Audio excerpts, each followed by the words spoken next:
Sanches? Não, Gustavo.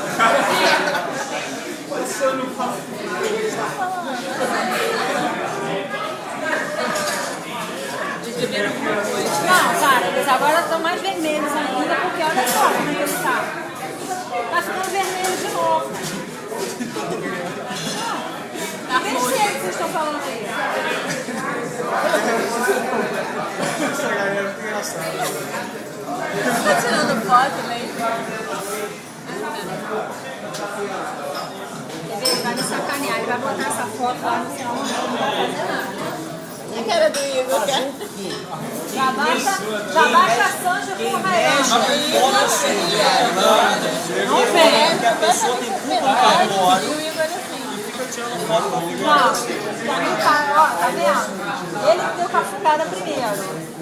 Ele ia te dar um beijinho. Como é que é? Ele deu cafungada primeiro? Aí depois ficou tentando me Tinha o quê? sacanear com aquela foto lá do Raião.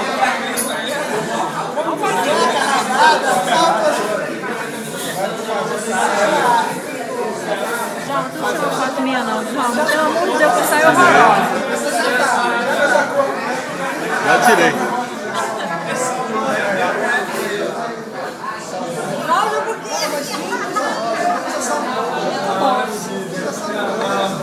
Olha um pouquinho. O que tá fazendo?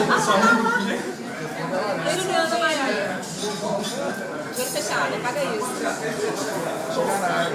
Ah, não. Igor, comeu, filho? Comeu? Faz o muque, faz o muque. Aê!